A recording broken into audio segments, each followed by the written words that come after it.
오늘 우리에게 주신 하나님의 말씀은 신약성경 로마서 6장 3절에서 11절까지의 말씀입니다.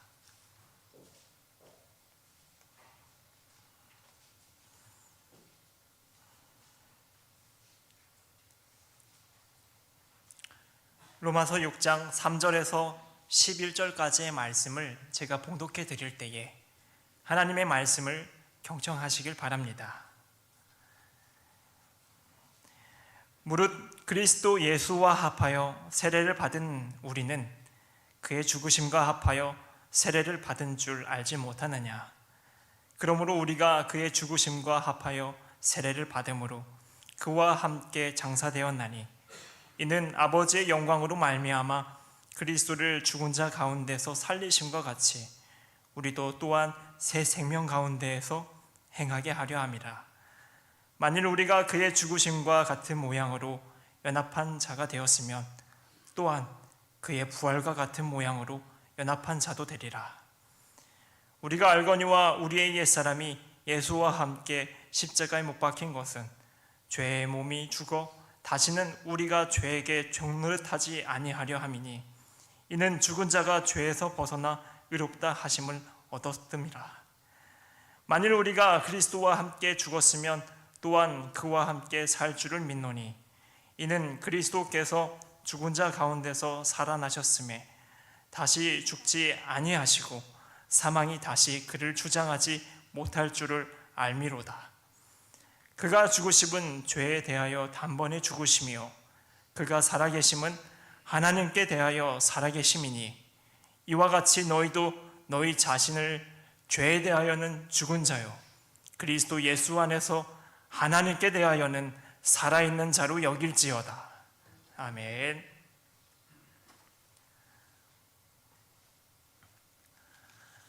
대림절부터 성령 강림절까지 한 해의 반절을 교회력에 따라 절기를 지키며 보냅니다. 우리나라 한국 개신교 내에선 우리 교단과 한국 기독교 장로회 그리고 성공회와 루터회, 감리회가 교회의 이런 오랜 전통을 따라서 절기를 지킵니다. 왜 절기를 지킬까요? 예수 그리스도를 중심으로 한 신앙을 가지고 삶을 살아가기 위해서입니다.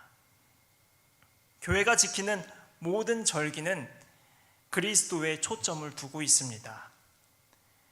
피조 세계에 약속된 그리스도를 기다리고 그분의 탄생을 축하하고 생애를 돌아보고 부활을 기념하고 그분의 영을 맞이하는 그 모든 시간이 그리스도를 향해 있습니다. 그렇듯 우리는 이 절기를 통하여 그리스도를 깊이 묵상합니다.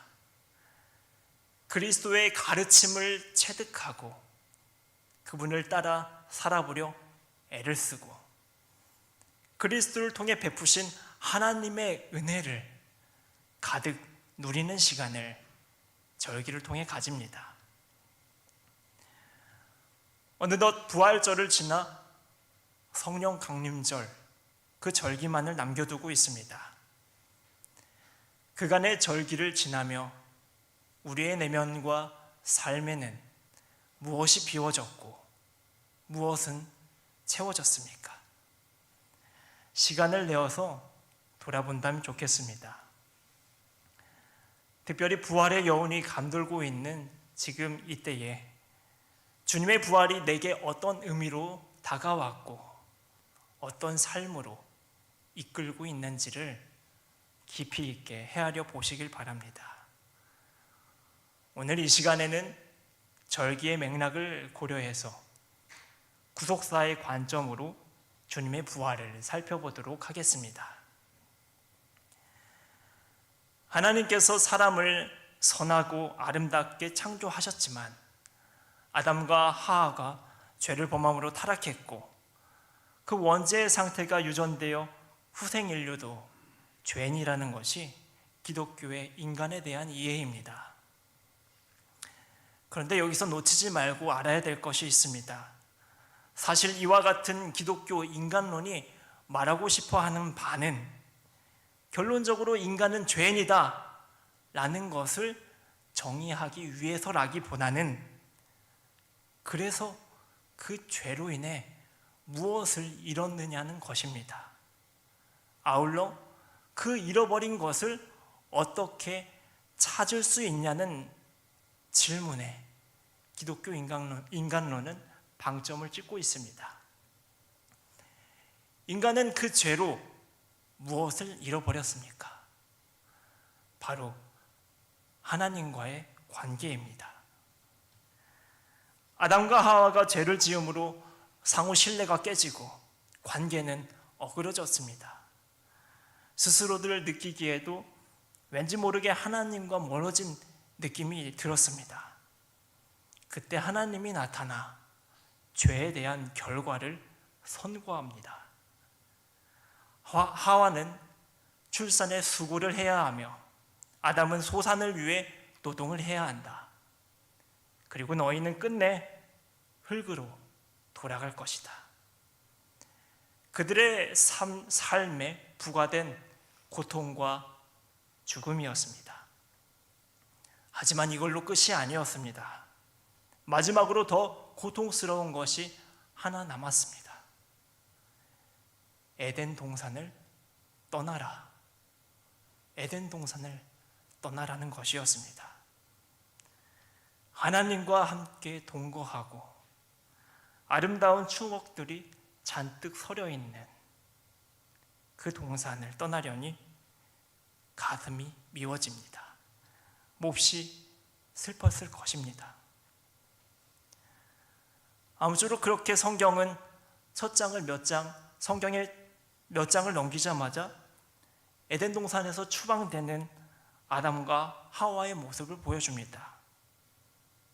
창조 때와 달라진 하나님과 인간의 변경된 관계를 상징적으로 보여주기 위해서입니다. 추방 이후 에덴 동산에서 추방 이후 인간의 삶은 크게 두 가지로 갈라집니다. 하나님과 함께 있을 땐 느끼지 못했던 인간 육체의 유한함과 불완전함이 변경된 관계로 인해 불안의 요소가 됐습니다. 아무래도 채워지지 않는 공허함은 실존적인 소외를 느끼게 합니다. 이것을 달래보고자 세상적인 것들에 손을 대고 무분별하게 즐겨보는 사람들이 늘어납니다. 타락 이후에도 추방 이후에도 지속적으로 죄를 짓고 살아가는 사람들의 모습입니다. 반면에 같은 문제, 유한함과 불완전함이라는 같은 문제를 가지고 있지만 어떻게든 하나님 안에서 해결해 보려고 남은 관계를 유지하고자 고투하는 사람들이 있습니다. 그들은 성막을 지어 하나님이 임하시는 지성소를 구별하고 대제사장을 통해 속죄와 화목을 구하며 하나님과 간접적인 관계를 이어가는 유대인들이었습니다. 오랜 세월이 지나 성막은 웅장한 성전의 형태로 변화되었습니다. 하지만 하나님과의 관계는 그대로였습니다. 에덴에서 살던 때와처럼 허물없이 지내고 개별적으로 만나는 사이로 회복된 것이 아니라 아직도 철저히 분리되어 쉽게 교제할 수 없는 관계에 어려움이 있었습니다. 시대를 거듭할수록 그 관계는 더욱 소원해집니다. 선조들과 달리 후대 유대인들은 하나님의 계명과 말씀으로부터 점점 멀어지는 삶을 살아갔기 때문입니다.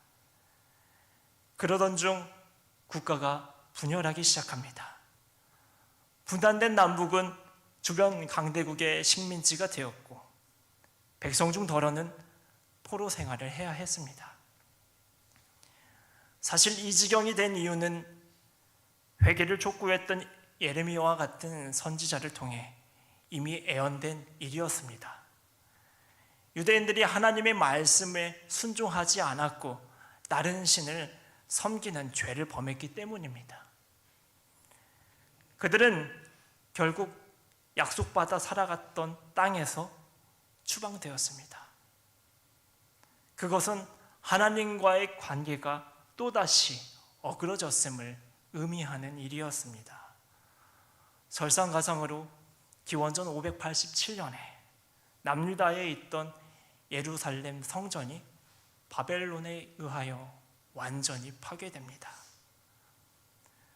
성전을 통해 그나마 유지하고 있었던 하나님과의 남은 관계가 성전의 벽돌과 같이 완전히 무너지는 순간이었습니다.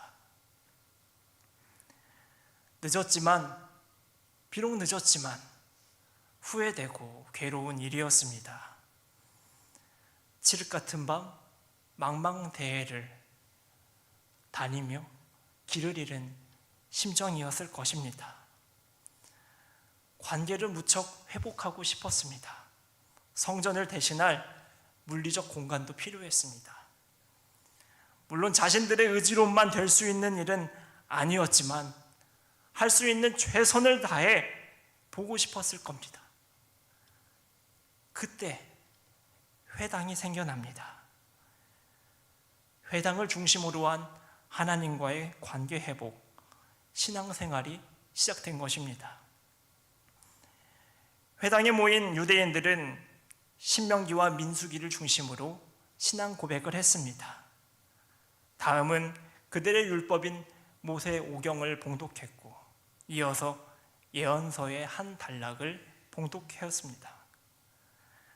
봉독된 말씀을 랍비가 해석해주고 사람들은 그 말씀에 의지해 찬송과 기도를 열렬히 드렸습니다.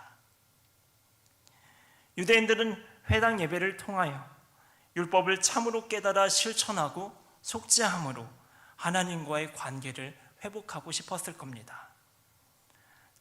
또한 지긋지긋한 이 시대의 공경에서 자신을 구원할 메시아를 예언서를 봉독할 때마다 고대했을 것입니다. 바벨론과 페르시아, 그리스와 로마 제국 그 지배를 받으며 억압과 차별을 받고 살던 수백 년의 기간 동안 예언서의 말씀을 봉독하면서 메시아를 그렇게 고대했을 것입니다. 그러던 어느 날에 우리 주님께서 탄생하셨습니다. 이왕 태어나시는 거 많은 이목을 끌 수 있는 예루살렘에서 태어나면은 요즘 표현대로 파급 효과가 더 있을 텐데 당시의 최대 인구 약 300명 남짓한 베들레헴이라는 마을에서 태어나 어느 작은 마구간 구유에 누워 계십니다. 그러나 성경은 그 아기에 대해 고백하기로 말씀이고 생명이고 빛이신 하나님의 아들이라고 요한복음은 말합니다. 누가복음에선 천사들이 말하기로 하나님께는 영광이요 땅에는 평화를 건네줄 그리스도 구주라고 말합니다. 마지막 마태복음에선 이사야를 인용하여 그 아기가 성경에서 예언된 임마누엘이라고 합니다. 그러며 친절히 번역해 설명해 주기로 그 말은 하나님이 우리와 함께 계시다라는 뜻이라고 말합니다. 이 아이를 통해 베들레헴 마구간 구유에 누워있는 이 아이를 통해 하나님이 우리와 함께 하신다. 하나님이 우리와 관계한다 라는 것입니다. 에덴 동산에서 추방된 이후 꽤나 오랜 세월이 흘렀습니다.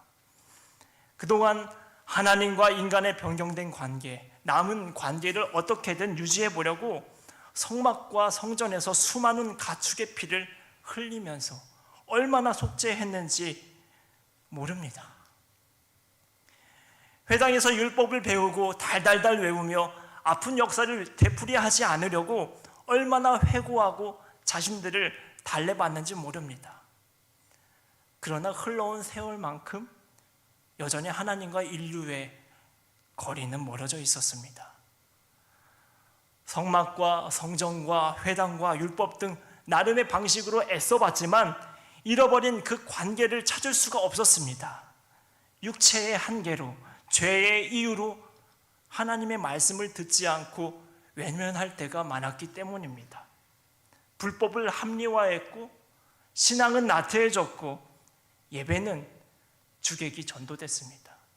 그러니 관계에 변함이 없습니다. 그때 추방됐던 그때 그대로일 뿐입니다. 도움이 필요했습니다. 그리고 하나님은 이미 알았습니다. 자신이 스스로 인간을 창조했었던 것처럼 그 인간을 스스로 회복시켜야 함을 알았습니다.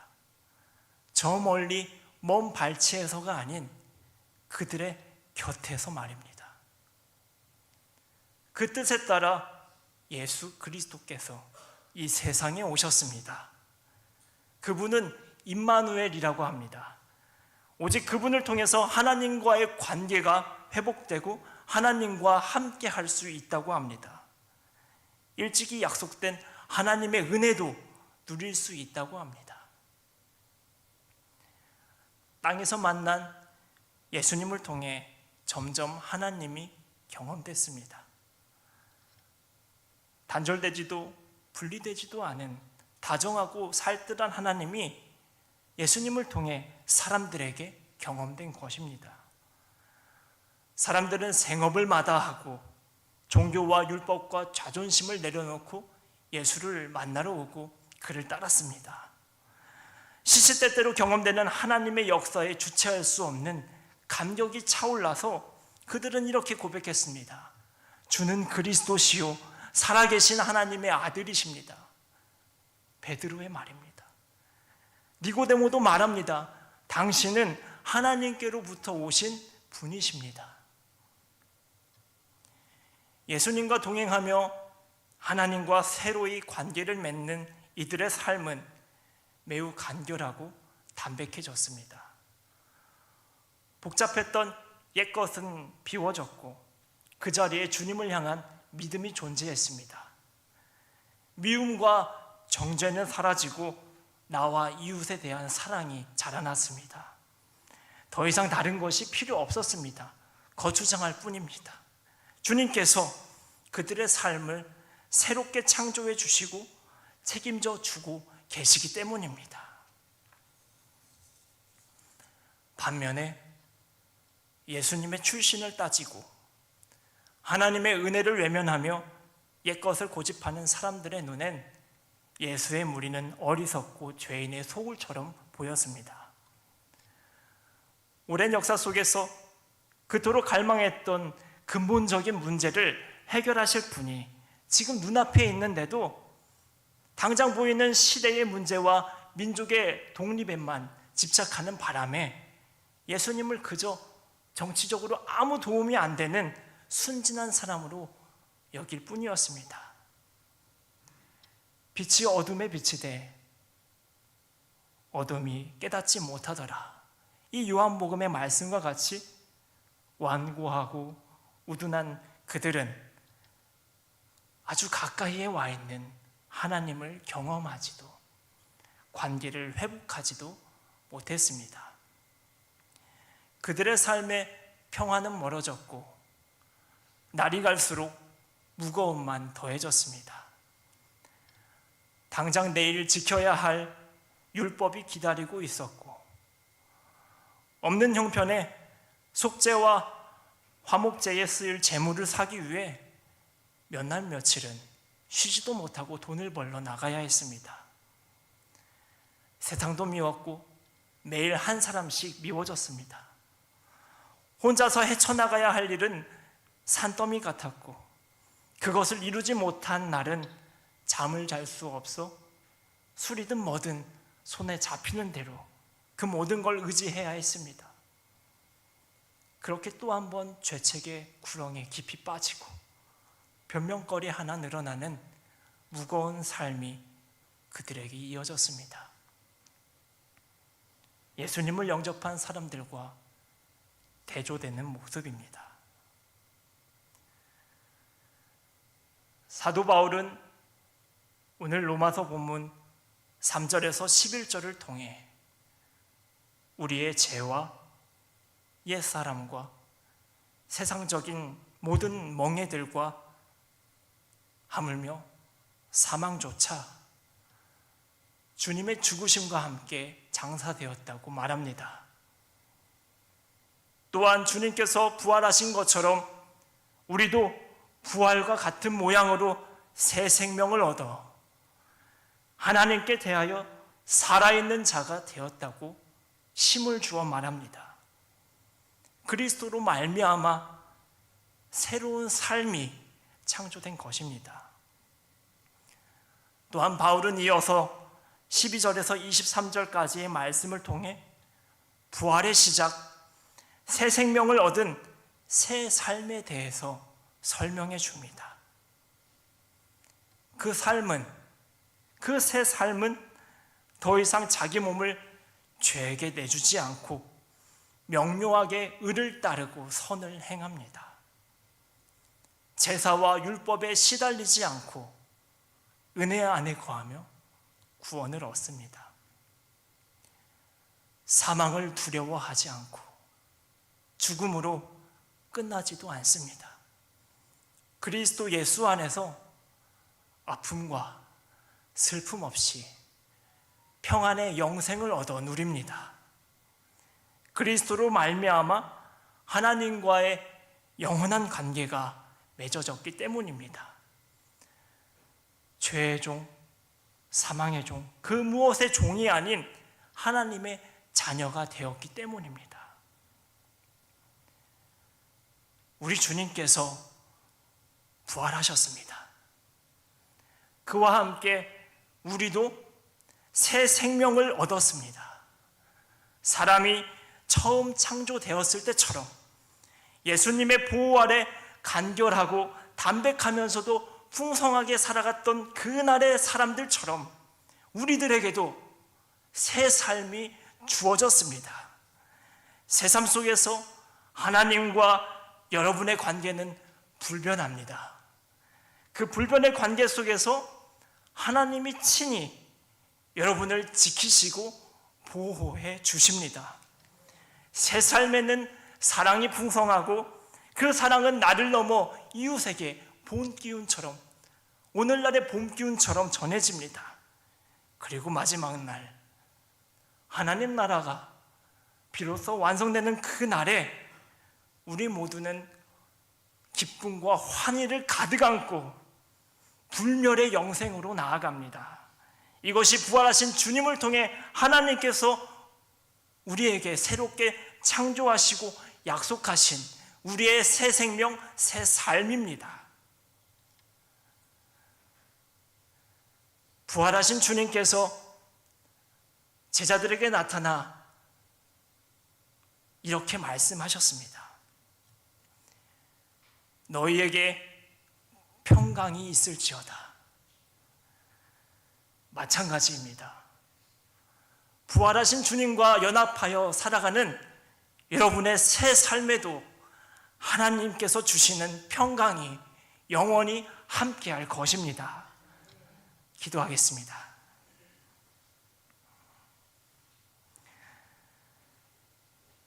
사랑과 생명의 하나님, 부활하신 주님을 통해 새 생명과 새 삶을 창조해 주셔서 감사합니다. 주님 안에서 화목을 누리게 하시고 날마다 주님의 은혜 아래서 삶의 보호를 받고 생명의 구원을 얻게 하소서. 우리의 땅의 인생과 하늘의 인생을 하나님 손에 의탁드립니다. 살아계신 우리 주 예수 그리스도의 이름으로 기도드립니다.